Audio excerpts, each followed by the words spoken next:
Hello दोस्तों, नमस्कार। मैं विजय पूनिया और आप देख रहे हैं विजय एजुकेशन। सबसे पहले विजय परिवार में आप सभी का स्वागत है, अभिनंदन है। प्यारे बच्चों, आज हम बात करने आए हैं नर्सिंग के नोट्स कैसे बनाएं।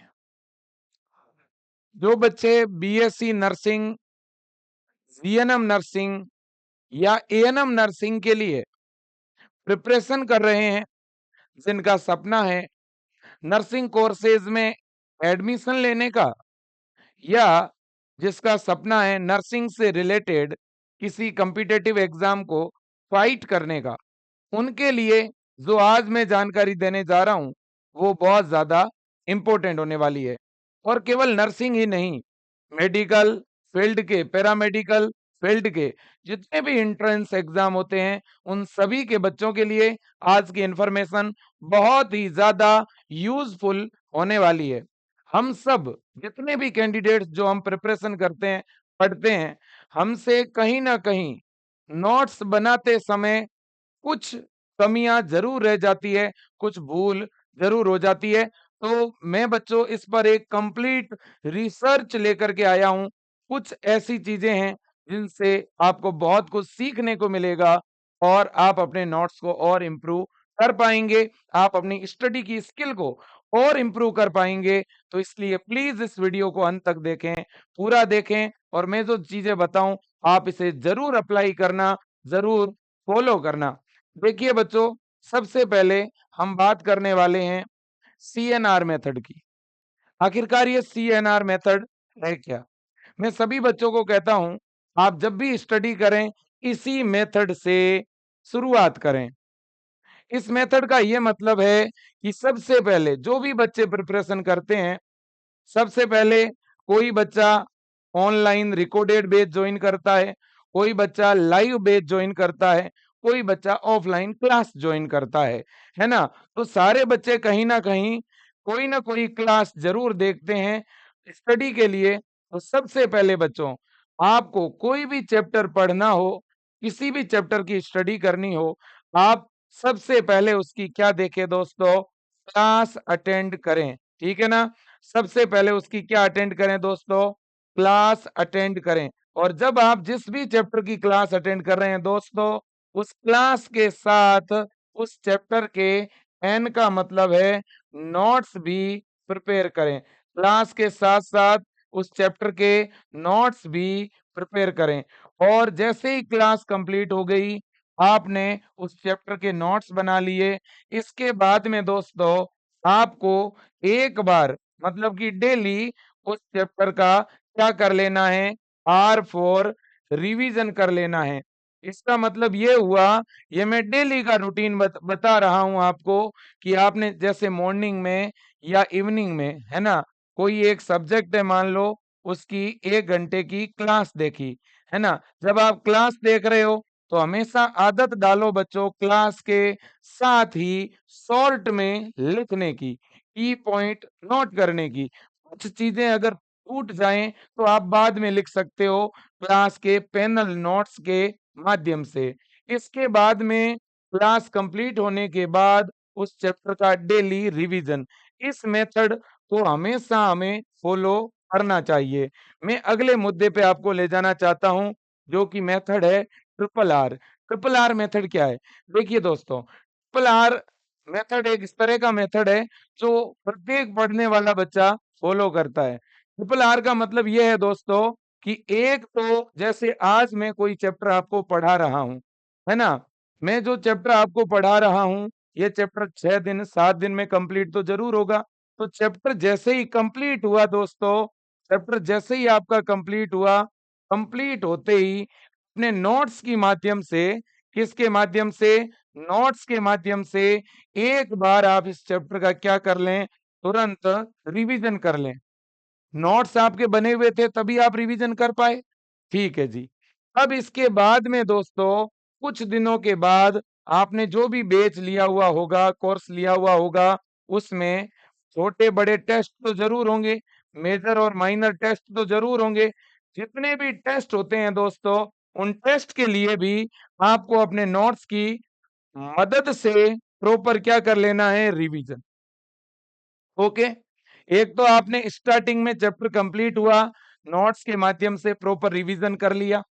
इसके बाद में जितने भी आपके चैप्टर वाइज, यूनिट वाइज जो टेस्ट हुए, आप रिवीजन करते गए। और इसके अलावा जैसे ही आपका एग्जाम करीब आया, उस समय नोट्स के माध्यम से आपने फिर से फुल सिलेबस का क्या कर लिया दोस्तों, रिवीजन।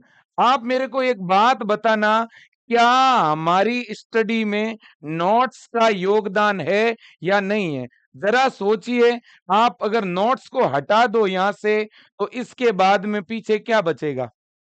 क्या वो एक वीडियो, वो एक क्लास, क्या हमारी तैयारी को बेहतरीन बना सकेगी?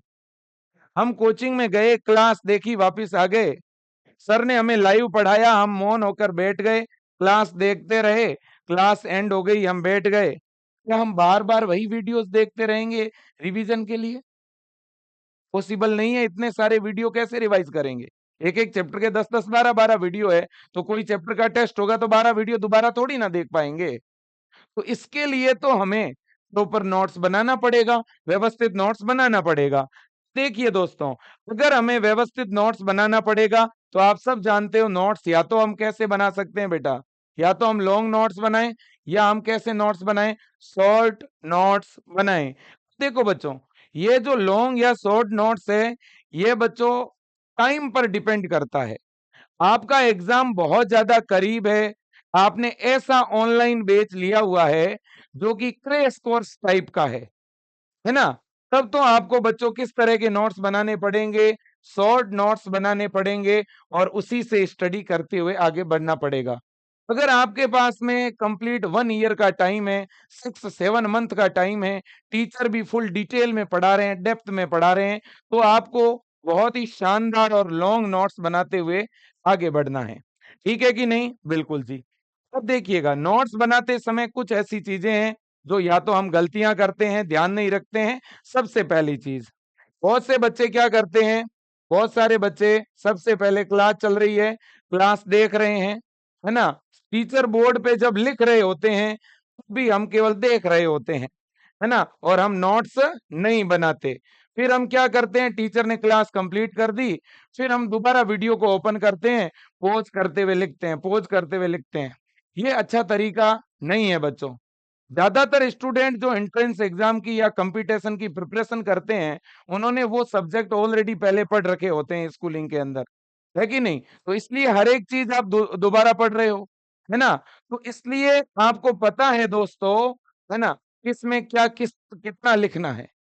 तो इसलिए मेरा ये मानना है कि जब आप क्लास देख रहे होते हैं, और आप चाहे वो लाइव क्लास देख रहे हो, चाहे आप रिकॉर्डेड क्लास देख रहे हो, चाहे आप कहीं ऑफलाइन कोचिंग में पढ़ रहे हो दोस्तों, ठीक है ना, याद रखना, जब हमारे टीचर पढ़ा रहे हैं दोस्तों, तो हमें सर जैसे जैसे पढ़ाएं लिखाएं, टीचर जैसे जैसे बोर्ड पे लिखें, उसके साथ साथ हमें भी नोट्स बनाने चाहिए। ध्यान रखिएगा, ठीक है? उस समय कुछ अगर चीजें छूट जाए, तो बाद में जो भी हमें टीचर पीडीएफ प्रोवाइड करते हैं, या जो भी रिकॉर्डेड क्लास में जाके हम उसे कंप्लीट कर सकते हैं, लेकिन क्लास के साथ नोट्स बनाना बहुत ज्यादा जरूरी है।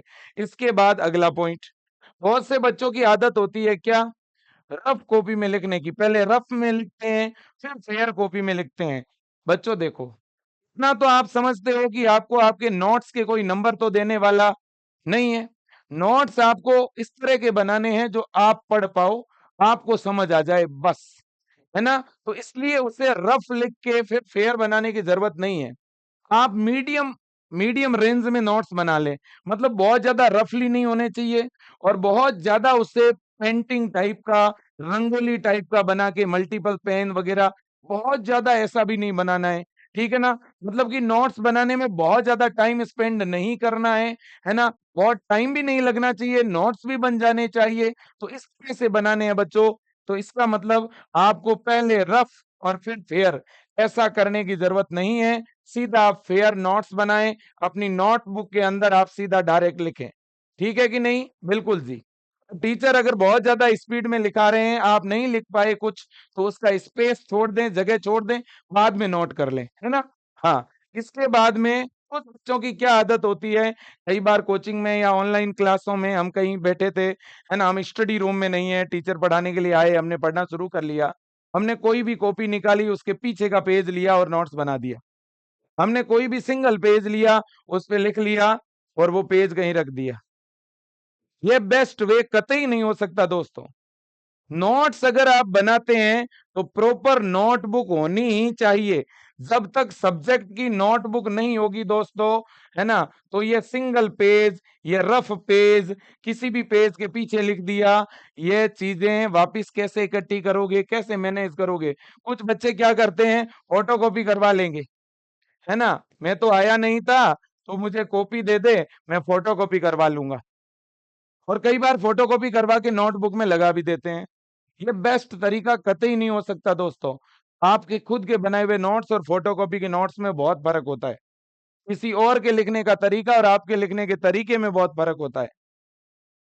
तो इसलिए ये सिंगल पेज, रफ पेज, किसी भी पेज के पीछे एक आध पेज में लिख दिया, आज की क्लास में किसी और कॉपी, कल की क्लास में कोई और, ऐसे नहीं। प्रॉपर सब्जेक्ट की नोटबुक आपको बनानी है ना। हाँ, ध्यान रखना। इसके बाद में बच्चों, एक मेरा और निवेदन है, क्या बच्चों, आपके पास में एक ट्यूशन की कॉपी जरूर होनी चाहिए अगर आप ऑनलाइन बैच लेके पढ़ते हो तो। क्योंकि ऑनलाइन बैच में पढ़ने वाले बच्चों को सबसे ज्यादा बेनिफिट ये होता है कि उनको प्रैक्टिस के लिए डीपीपी मिलती है, उनके ऐप में टेस्ट होते रहते हैं टाइम टू टाइम, है ना, तो और पीवाईक्यू और मॉडल पेपर मिलते रहते हैं। तो उन सब चीजों के लिए, अब एक तो सर क्या है, लाइव पढ़ा रहे हैं, लाइव जब पढ़ा रहे हैं या रिकॉर्डेड क्लास देख रहे हो तो उसकी तो एक अलग नोटबुक हो जाएगी, लेकिन आपको डीपीपी प्रैक्टिस के लिए दी, एमसीक्यू करवाए, ठीक है ना। तो ऐसी परिस्थिति में अलग से एक क्वेश्चन की छोटी सी कॉपी बना लिया करो। विशेषकर ये क्वेश्चन कॉपी किसके लिए बनानी है आपको, केमिस्ट्री हो गई, फिजिक्स हो गई, है ना, जिन भी बच्चों के एग्जाम में केमिस्ट्री, फिजिक्स, मैथ, इस तरह के जो सब्जेक्ट होते हैं, जिनमें कैलकुलेशन होती है, न्यूमेरिकल्स जो चीजें होती है, उनको इन चीजों पे फोकस करना पड़ेगा। ठीक है कि नहीं, बिल्कुल जी। अब देखो बच्चों, अब मैं नेक्स्ट पॉइंट पे आना चाहता हूं। नोट्स बनाते समय किन किन बातों का ध्यान रखें, ठीक है ना, कैसे बनाए नोट्स। इससे पहले तो हमने ये पढ़ा, सबसे पहले हमने ये देखा कि नोट्स क्यों बनाए, है ना, नोट्स का क्या फायदा है ना, तो वो हमने देख लिया। नोट्स इसलिए भी जरूरी है क्योंकि हम जब क्लास देखते हैं, सर जो भी पढ़ाते हैं, हम उस समय साथ में नोट्स बनाएंगे, तो फिर हम आराम से रिवीजन कर पाएंगे। अगर हम नोट्स ना बनाएं तो रिवीजन करेंगे कैसे, रिवीजन के लिए दोबारा क्लास देखनी पड़ेगी, है ना। हाँ भाई, एक क्लास देखने में मान लो 1 घंटे और 30 मिनट का समय लगा, है ना, अब आपने नोट्स बना लिए उसके, अब वही नोट्स आप 30 मिनट में पढ़ सकते हो, है कि नहीं है। जब भी रिवीजन करने हो 15 मिनट 20 मिनट में वो पेज पढ़ लोगे। भाई सर ने 1 घंटे और 30 मिनट की क्लास में मान लो 2 पेज या 3 पेज आपको लिखवाए, तो वो 3 पेज आप 15 मिनट 20 मिनट में पढ़ लोगे, है ना। तो बार बार क्लास देखने की जरूरत ही नहीं है अगर नोट्स बने हुए होंगे तो। समझ रहे हो ना, ठीक है, हाँ जी। अब देखो बच्चों, बड़ी बात यह है कि कैसे बनाए नोट्स। सबसे पहली बात, जब नोट्स की बात आती है तो कुछ और चीजें साथ में आती है, मैं पहले वो बता दूं। नोट्स, बच्चों को लगता है यार नोट्स बड़े सुंदर होने चाहिए, है ना, नोट्स के लिए 4-5 पेन लेनी पड़ेगी। जी नहीं बेटा, हम स्कूलिंग में थोड़ी ना है, हमें कोई राइटिंग के मार्क्स थोड़ी ना मिलेंगे। बस नोट्स इसलिए बनाने हैं ताकि पढ़ पाए, ताकि बार बार उन्हीं क्लासों को ना देखना पड़े, वीडियो को ना देखना पड़े, एग्जाम के समय रिवीजन में आसानी हो, इसलिए इस बात को पहले समझ लें, है ना। तो नोट्स बेटा हमारे प्रदर्शन का कोई वो नहीं होना चाहिए। हाँ, हमारे नोट्स बिल्कुल अच्छे होने चाहिए, प्यारे होने चाहिए, हमारे पढ़ने में आने चाहिए। उसमें भी हमें 2 से 3 पेज, 3 अलग अलग तरह के कलर की पेन यूज करनी चाहिए, black pen, blue pen, red pen, 3 pen जरूर यूज करो, है ना, बिल्कुल। लेकिन नोट्स लेके ही बैठ गए, 1 घंटे की क्लास का नोट्स बनाने में ही 3 घंटे लगा दिए, ऐसी गलती नहीं करनी है। ठीक है बेटा। तो देखिए, जब भी आप नोट्स को लिखेंगे तो हम उसे स्लो लिखें कि फास्ट लिखें। तो मेरा ये सुझाव है बेटा, थोड़ी आपको स्पीड बढ़ानी पड़ेगी। स्पीड बढ़ाओगे टाइम बचेगा, है ना? स्पीड बढ़ाओगे तो टाइम बचेगा। तो बहुत स्लो नहीं, थोड़ा फास्ट आपको चलना पड़ेगा, तभी आप क्लास के साथ नोट्स बना पाओगे, है ना? अगला पॉइंट ये है कि अगर सर हम स्लो लिखते हैं तभी हम अच्छा लिख पाते हैं, जब हम फास्ट लिखेंगे तो बहुत अच्छा नहीं लिख पाएंगे। तो बेटा देखो, अगर आप थोड़ी बहुत स्पीड बढ़ाओगे ना तो थोड़ा इंप्रूव करो। अगर आपके लिखने का तरीका बहुत ज्यादा ही कुछ ऐसा है, राइटिंग बहुत अच्छी नहीं है ना, थोड़ा आप मल्टी कलर पेन यूज कर लो, है कि नहीं है? तो जिससे थोड़ी और स्पीड को मीडियम कर लो, अगर आपको लगता है आप नहीं लिख पा रहे हैं तो, है ना? थोड़ा शॉर्ट लिखा करो, है ना? लाइन टू लाइन टीचर जो बोल रहे हैं वो सब कुछ लिखने की जरूरत नहीं है ना? तो मैनेज हो जाता है ना? अब देखो, एक है सेव टाइम, वेस्ट टाइम। कई बार क्या होता है बच्चों, हम जो है आराम से बैठ जाते हैं, क्लास की पीडीएफ को ओपन करके 2-3 घंटे से वो एक पेज ही लिखे जा रहे हैं, एरो बना रहे हैं, स्केल से अंडरलाइन कर रहे हैं। इतना नहीं करना है ना? टाइम को सेव करना है ताकि वो टाइम अदर क्लास में यूटिलाइज हो सके। टाइम को वेस्ट नहीं करना है, ठीक है कि नहीं है? कुछ बच्चे क्या करते हैं जी, पीडीएफ लिया, प्रिंट निकाल लिया। बेटा ऐसे पीडीएफ, ऐसी नोटबुक, ऐसी किताबें बहुत है, जब तक खुद से नहीं लिखोगे, अपने हाथों से नहीं लिखोगे, है ना, तब तक दोस्तों पढ़ने का मजा नहीं आएगा।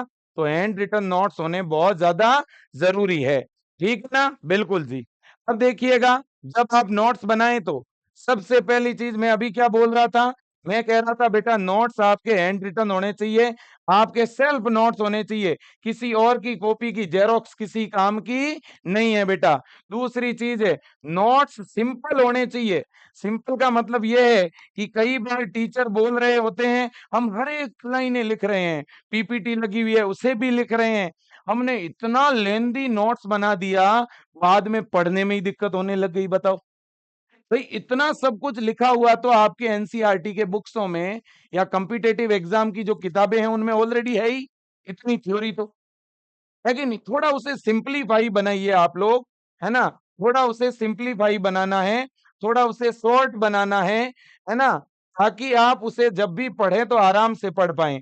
तो सिंपलीफाई लैंग्वेज में होने चाहिए नोट्स, क्योंकि बच्चों ज्यादातर कॉम्पिटेटिव एग्जाम तो ऑब्जेक्टिव टाइप के हैं, वहां कोई आपको डेफिनेशन थोड़ी ना लिखनी है, समझ रहे हो? तो इसलिए नोट्स को सिंपलीफाई रखो, उसमें टिप्स और ट्रिक काम में लिया करो, है ना? शॉर्ट टर्मिनोलॉजी काम में लिया करो, है ना? है ना? जैसे पॉजिटिव लिख रहे हो तो आपने बस इतना लिख दिया तो हो गया, है ना? मैं जो है सबसे ज्यादा वैल्यू होती है किसी की, तो मैक्स लिख दिया तो हो गया, है ना? कोई कम वैल्यू है तो मिनी लिख दिया तो हो गया, नेगेटिव को इतना लिख दिया तो हो गया, है कि नहीं? तो कुछ ऐसी टिक टर्मिनोलॉजी, मल्टी लैंग्वेज, है ना, कोई सिंबल, ऐसी चीजें काम लोगे ना, तो उससे और ज्यादा आपके नोट्स यूनिक लगेंगे, अच्छे लगेंगे, है ना? हाँ जी, तो ये चीजें आपको काम में लेनी है।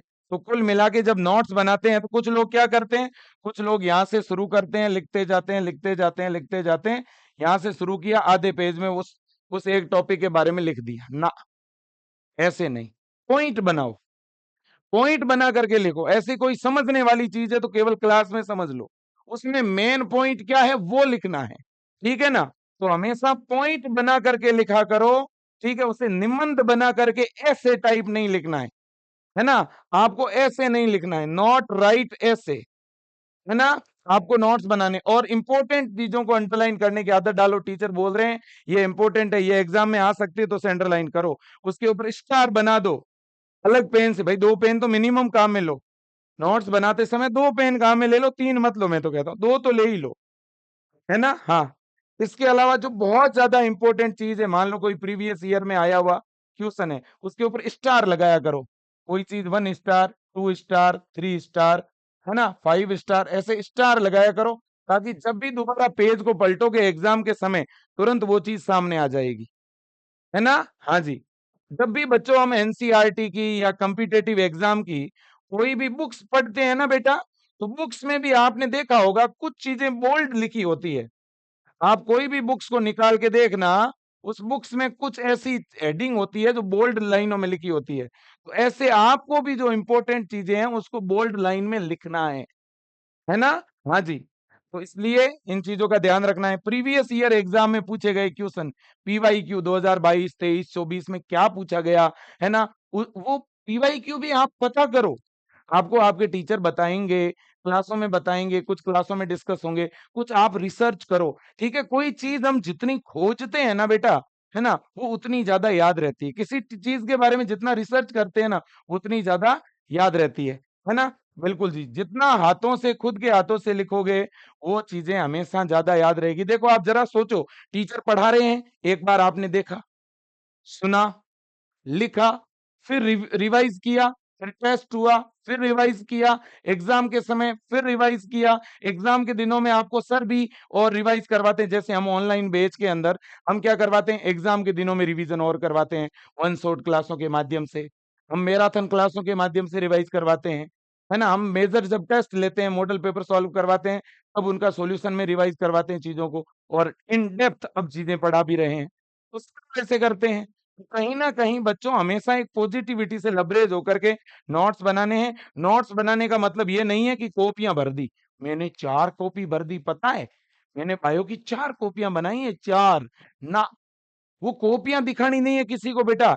ध्यान रखना, हमें कभी भी हमारी कॉपियां नहीं दिखानी है किसी को। कॉपी भरने, 4 भरने से नहीं, ठीक है, कॉपियां भले ही कम भरें, लेकिन वो शॉर्ट नोट्स होने चाहिए, अच्छे होने चाहिए, एग्जाम के दिनों में बेटा अपन अच्छी तरह से तैयार कर सकें, है ना? अब देखिए, right daily one liner question, एक आदत डालो बच्चों। आप जिस पेज में नोट्स बना रहे हो ना, उस पेज की जो सतह है ना, ऊपर वाला जो भाग है, ये पेज में, यहाँ हमेशा एक अच्छा सा प्यारा सा क्वेश्चन लिखा करो। उस पूरे पेज में से जो इंपॉर्टेंट चीज है ना, वो ऊपर एक लाइन में लिखा करो। अगर उस कॉपी के अंदर 200 पेज होंगे ना, तो 200 क्वेश्चन आपके इंपॉर्टेंट हो जाएंगे। डेली एक क्वेश्चन, एक क्वेश्चन मतलब एक इंपॉर्टेंट पॉइंट। ओके। इसके अलावा जब कोई चैप्टर कंप्लीट हो जाए बेटा, तो चैप्टर के अंत में 2 पेज खाली छोड़ दो। क्यों?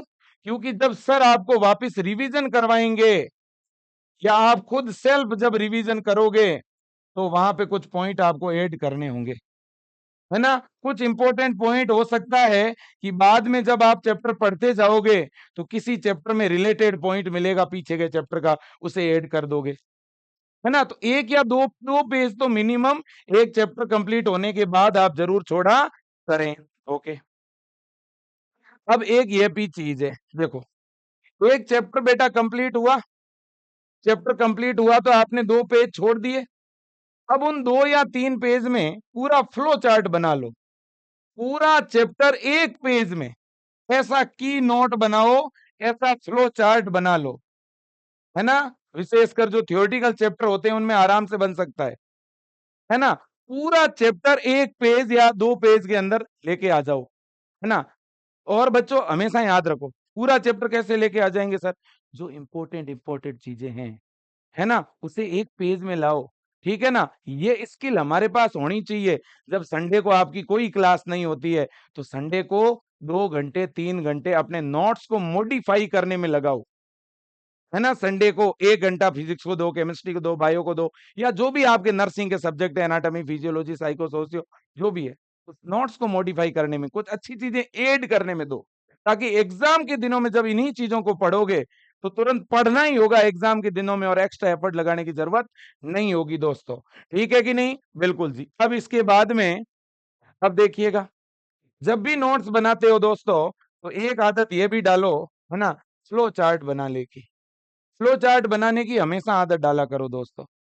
ठीक है कि नहीं है? हमेशा फ्लो चार्ट बनाने की आदत डालो। जैसे बायोलॉजी में कोई पढ़ रहे हो, है ना, क्रॉस पढ़ रहे हो मान लो, है ना, क्रॉस पढ़ रहे हो, तो क्रॉस में आपने पढ़ा मोनो हाइब्रिड क्रॉस, है ना, डाई हाइब्रिड क्रॉस। फिर मोनो हाइब्रिड क्रॉस के ऊपर आपने कौन कौन से नियम दिए गए हैं, लॉ ऑफ डोमिनेंस, है ना, लॉ ऑफ सेग्रेगेशन, है ना, फिर लॉ ऑफ डोमिनेंस पे कितने एक्सेप्शन है ना, इनकम्प्लीट डोमिनेंस, को डोमिनेंस, सेग्रेगेशन पे कोई नहीं है। फिर डाई हाइब्रिड क्रॉस पे क्या है, लॉ ऑफ इंडिपेंडेंट असॉर्टमेंट, इस पे एक्सेप्शन क्या है, लिंकेज। इस तरह से एक पूरा फ्लो चार्ट तैयार हो गया। हो गया ना। इसी तरह से एक फ्लो चार्ट डिजीज का बना दो, जेनेटिकल डिजीज का, एक एंटीबॉडी उनके टाइप उनके फंक्शन का बना दो, है कि नहीं है। इस तरह से एक आप डीएनए का फ्लो चार्ट बना सकते हो, आरएनए का बना सकते हो, फिजिक्स में फ्लो फॉर्मूले का पूरा एक पेज बना सकते हो, है ना, जिसमें फॉर्मूला, एक या दो पेज रिएक्शन के बना सकते हो, नेम रिएक्शन के, एक पेज पीरियोडिक टेबल का बना सकते हो, है कि नहीं है। इस तरह से आप जो है मेरे दोस्तों कुछ चीजें यूनिक कर सकते हो। तो फ्लो चार्ट बनाओ। डायग्राम बेस्ड क्वेश्चन बहुत आते हैं आज के टाइम में, तो डायग्राम का नोमेनक्लेचर, डायग्राम का नामकरण करना आपको बिल्कुल अच्छी तरह से आना चाहिए, है ना, बिल्कुल जी। और आप जिस रूम में स्टडी करते हैं उस रूम में आप फॉर्मूले, पीरियोडिक टेबल्स, है ना, इस तरह की चीजें, या जो डायग्राम, बॉडी के सिस्टम, ठीक है ना, हार्मोन्स, एंजाइम, उनके फंक्शन, ये चीजें जो भी आपके सब्जेक्ट से रिलेटेड है उन्हें आप जरूर लगाएं। इससे एक एक मतलब वो चीजें अगर याद भी है ना आपको, तो भी आपकी ये चीजें सामने लगी हुई होगी ना, तो एक पॉजिटिव वेव क्रिएट होती है बेटा। आप जब पढ़ने के लिए बैठते हो ना, आपके सामने किताबें होनी चाहिए हमेशा, है ना, सामने पढ़ने की कुछ चीजें लगी होनी चाहिए, है ना। आप जिस इष्ट को, जिस भगवान को, ईश्वर को मानते हो, उनका फोटो लगा होना चाहिए आपके रूम के अंदर, ताकि उठते बैठते, है ना, क्योंकि वो हमारे, हम उसको मानते हैं, ठीक है, हम, हमारे ऊपर कहीं ना कहीं उनका आशीर्वाद है, तो कहीं ना कहीं वो चीजें होनी चाहिए आपके रूम के अंदर, आपके टेबल के ऊपर, आप जहां पे भी बैठ के पढ़ते हैं वहां आसपास बुक्स होनी चाहिए, किताबें होनी चाहिए, है ना। तो मेरे दोस्तों एक पॉजिटिविटी क्रिएट होती है इन सब से, ठीक है ना। अब देखिएगा, अब इतनी सारी चीजें हो गई, और पॉइंट टू पॉइंट स्टडी आपको करनी है। पॉइंट टू पॉइंट का मतलब ये हुआ कि चीजें पॉइंट पॉइंट बना के लिखनी, मैं पहले भी बता चुका हूं आपको, ठीक है ना। इसके अलावा एड पीवाईक्यू, ये भी मैं बात कर चुका हूं। प्रीवियस ईयर के क्वेश्चन ऐड करो, सर ऐड करवाए तो बढ़िया बात, सर ऐड ना करवाए ना, तो बहुत सारे टीचर क्या करते हैं जब पढ़ाते हैं, तो जब एग्जाम से पहले रिवीजन करवाते हैं तो उस समय पीवाईक्यू करवाते हैं। तो आप अपने नोट्स के अंदर लास्ट में 2-3 पेज खाली छोड़ा करो, ताकि उनमें बाद में पीवाईक्यू ऐड कर सकोगे, इंपॉर्टेंट क्वेश्चन ऐड कर सकोगे। कई बार ऐसी चीज टीचर ने पढ़ाई, है ना, और आपको आपको वो बार बार आप भूल रहे हो वो चीज, नोट करो उसको। कई बार डिफरेंस वाले क्वेश्चन होते हैं, डिफरेंस बिटवीन, है ना, तो prokaryote and eukaryote, plant cell and animal cell, है ना, इस तरह के जो डिफरेंस वाली जो चीजें हैं, है ना, ऑस्मोसिस एंड डिफ्यूजन, है ना, C3 साइकिल, C4 साइकिल, तो इस तरह से एरोबिक रेस्पिरेशन, एनारोबिक रेस्पिरेशन, ऐसे रिएक्शन पे भी होंगे, ऐसे फिजिक्स में भी होंगे, है ना। इस तरह की जो चीजें होती है दोस्तों, है ना, उन पे भी आपको फोकस करना है। ऐसी जो डिफरेंस वाली चीजें हैं, है ना, उनको भी आप जो है अलग से लिखा करो प्रॉपर वे में, है ना। राइटिंग नॉट मैटर, मैंने पहले ही लिख दिया। आप अच्छा लिख रहे हैं कि अच्छा नहीं लिख रहे हैं, वो मैटर नहीं करता। ये मैटर करता है कि आप लिख रहे हैं, है ना। आप बस लिखें, ये मैटर करता है। आपकी राइटिंग गुड है या बैड, ये कभी भी मैटर नहीं करेगा बच्चों, कॉम्पिटेटिव एग्जाम के लिए याद रखना, ठीक है ना। आप बस सेल्फ नोट्स बनाएं, है ना, सेल्फ नोट्स बनाएं, ठीक है, और 2 से 3 पेन यूज करें, ठीक है ना, याद रखना। और कई बार क्या होता है ना बच्चों, टीचर बोल रहे हैं, कुछ ऐसी चीज टीचर ने बोली और टीचर ने नोट्स में उसे लिखवाई नहीं बोर्ड पे, तो भी आप उसे साथ में नोट्स करो, है ना, नोट करो। लेकिन कई बार क्या होता है ना बच्चों, लाइव क्लास चल रही है, सर बहुत स्पीड में पढ़ा रहे होते हैं, कई बार आपने देखा होगा, सर स्पीड में पढ़ा रहे हैं, आप बार बार क्लास को पॉज किए जा रहे हैं लिखने के लिए, और पूरे डिस्टर्ब हो रहे हैं, कुछ समझ ही नहीं आ रहा कि मैं नोट्स बनाऊं कि क्लास देखूं। कई बार ऐसा हो जाता है, तो फिर क्लास देखो। कई बार ऐसा होता है कि यार क्या करूं, नोट्स बनाऊं कि क्लास देखूं, सर ने तो बोल दिया नोट्स बनाने के लिए, लेकिन अब मैं करूं क्या। कई बार ऐसा हो जाता है, कोई ऐसा इंपॉर्टेंट चैप्टर चल रहा होता है जो आपको नहीं आ रहा, आप फर्स्ट टाइम पढ़ रहे हैं उस चैप्टर को, तो फिर आप एक काम करो बच्चों, ऐसी सिचुएशन में एक बार जो सर क्लास में पढ़ा रहे हैं ना, उसे आप कंप्लीट पढ़ लें आराम से बैठ के। उस समय थोड़ा सा काम इतना कर लें कि आप की नोट्स साथ में बना लें, की नोट्स। की नोट्स का मतलब सर जहां रुके, सर जहां बोर्ड पे लिखे, वहां कुछ पॉइंट लिख लें, बाकी जगह छोड़ लें, और क्लास कंप्लीट होने के बाद इस क्लास की जो पीडीएफ है ना, जो पैनल का नोट्स है, उस नोट्स से अपने नोट्स को प्रिपेयर कर ले। करेक्ट? तो ये भी आप एक तरीका है जो कर सकते हैं। ठीक है बच्चों? बिल्कुल जी। तो ये सारी चीजें आप फॉलो करें। मैं तो यही कहना चाहता हूं, इन सब को अगर आप फॉलो करेंगे 100% आपका सिलेक्शन होगा टॉप इंस्टीट्यूशन में। ठीक है? नोट्स कंपलसरी है, राइटिंग कंपलसरी नहीं है। राइटिंग अच्छी है या नहीं है, चल जाएगा। हस्तलेखन अच्छा है या नहीं है, चल जाएगा। जरूरी नहीं है कि हम कंप्यूटर की तरह लिखें, जरूरी है कि हम लिखें। हमारे जो गुरुजी कहा करते थे कि बेटा ऐसा लिखो कि आप पढ़ पाओ, आप एग्जाम के समय उसे याद कर पाओ, है ना? बाकी वालों को आपका लिखा हुआ समझ आए या ना आए, बस आपको समझ आना चाहिए, है ना? कई बार हम किसी और की कॉपी लेके आ जाते हैं। अब जिसकी कॉपी लेके आए फोटोकॉपी कराने के लिए, उस बंदे ने शॉर्ट ट्रिक्स लिख रखी है, उसने अपनी मेंटलिटी से लिखा है ना? अब उस चीज को आप डिकोड ही नहीं कर पाओगे। तो किसी और की कॉपी लाने के बजाय अपनी खुद की नोटबुक बनाएं, खुद के नोट्स लिखें। यही मेरा निवेदन है सभी बच्चों से। ठीक है बेटा? चाहे उसमें थोड़ा टाइम लग जाए तो कोई नहीं, ठीक है ना? लेकिन हम हमारे खुद के हैंड रिटन नोट्स बनाएंगे। ये स्किल आप डेवलप कर लें एक बार, है ना? एक बार आप लिखने की आदत डाल दें, मैं दावे के साथ कह रहा हूं बच्चों, चाहे कोई भी एग्जाम क्यों ना हो, उसे आप बड़े आराम से क्रैक करेंगे। मेरे दोस्तों, यूपीएससी जैसे बड़े बड़े एग्जाम है जहां नोट्स जो हैं, जो टॉपर्स के नोट्स होते हैं ना, वो मेरे दोस्तों 30-30 हजार रुपए के अंदर सेल होते हैं। कितनी बड़ी बात है। तो इसलिए आप खुद को टॉपर माने हमेशा। टॉपर्स कौन होता है भाई? हमारे में से ही सामान्य परिवार के बच्चे होते हैं, कोई बाहर से दूसरे जगह से नहीं आते।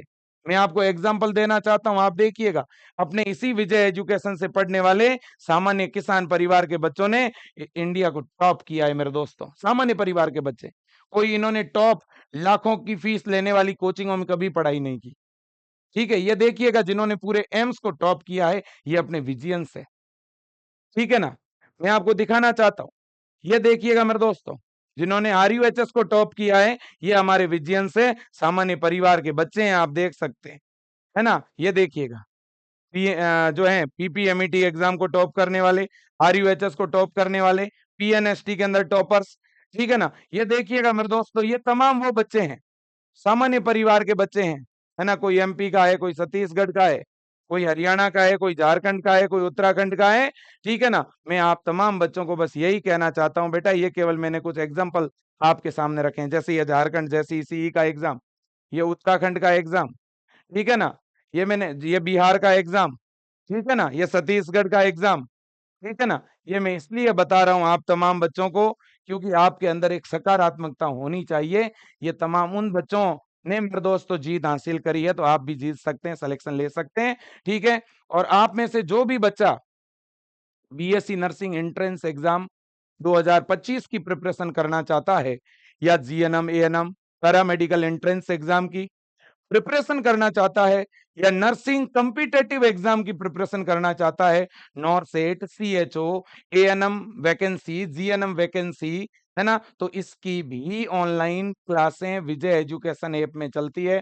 पूरे इंडिया के अंदर सबसे कम फीस में, नाम मात्र की फीस में शानदार कंटेंट डिलीवर करने वाला ये विजय परिवार, जिससे गांव और मध्यम परिवार के बच्चे और किसान परिवार के बच्चे जुड़ के अपने सपनों को पूरा कर रहे हैं। आज पूरे भारतवर्ष के अंदर नर्सिंग की स्टडी को हर घर तक पहुंचाया है, आसान बना दिया है। एक नाम मात्र के चार्ज में प्रति महीना 100 रुपए से भी कम फीस में विजय परिवार पढ़ाता है।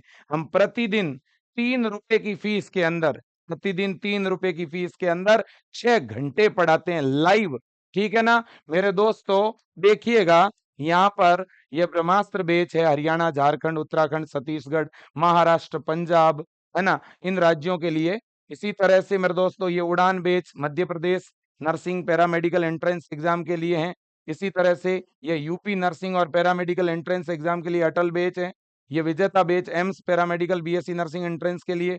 ये Jeet batch Rajasthan RUHS nursing entrance के लिए। ये लक्ष्य बैच बिहार पैरामेडिकल और बीएससी नर्सिंग एंट्रेंस के लिए है। तो आप अगर तैयारी करना चाहते हैं तो आज ही जुड़े विजय परिवार के साथ। ये विजय परिवार ने नर्सिंग और पैरामेडिकल एंट्रेंस के लिए एक बुक्स लॉन्च की है। ये बुक्स विजय एजुकेशन ऐप और विजय एजुकेशन .com वेबसाइट पर उपलब्ध है। आज ही आप जाके इस बुक्स को ऑर्डर कर सकते हैं। 399 इस बुक्स की प्राइस है। यूपी के लिए, उत्तराखंड, छत्तीसगढ़, एम्स, इसके अलावा महाराष्ट्र, पंजाब, हिमाचल प्रदेश, ठीक है। और इस बुक्स का 349 प्राइस है। बिहार, राजस्थान, हरियाणा, क्योंकि बिहार, राजस्थान, हरियाणा में केवल पीसीबी आती है और बाकी स्टेट में पीसीबी के साथ इंग्लिश, नर्सिंग एप्टीट्यूड और कई बार जीके भी आता है ना? तो आप जरूर इस बुक्स को ऑर्डर करें विजय एजुकेशन ऐप में जाके, या 9828111229 इस पर कॉल या व्हाट्सएप मैसेज करके भी अपना ऑर्डर लगा सकते हैं। और ऑनलाइन बैच से अगर आप जुड़ना चाहते हैं तो स्क्रीन पे जो नंबर दिख रहे हैं उन पर आप कॉल कर सकते हैं। मैंने नोट्स बनाने की जो ट्रिक्स एंड टिप्स बताई है, जरूर फॉलो करिए, खूब पढ़िए और जरूर आपको सिलेक्शन मिलेगा, जरूर जीत मिलेगी। बस रेगुलर पढ़ते रहो दोस्तों, अच्छी मेहनत करते रहो, एक पॉजिटिविटी के साथ आगे बढ़ो और मन में हमेशा ये विचार लेके आओ कि भाई मैं जो पढ़ रहा हूँ वही मेरे एग्जाम में आएगा। मैं जो लिख रहा हूँ, मेरे जो नोट्स है, इनसे बाहर कुछ नहीं जाने वाला है। ये आपको विश्वास रखना पड़ेगा, ठीक है ना? तभी आप आगे बढ़ पाओगे और आप जरूर सेलेक्ट होंगे, आपका जरूर सिलेक्शन होगा। ये आत्मविश्वास मुझे है बच्चों, क्योंकि हम आपको पढ़ा रहे हैं, हम आपकी स्किल देख रहे हैं, हम आपके पढ़ने का तरीका देख रहे हैं और हमें पूरा भरोसा है आपका चयन जरूर होगा। इसी तरह से पढ़ते हुए आगे बढ़ते रहें। धन्यवाद। जय हिंद। वंदे मातरम। Thank you. Best of luck. Thank you बेटा।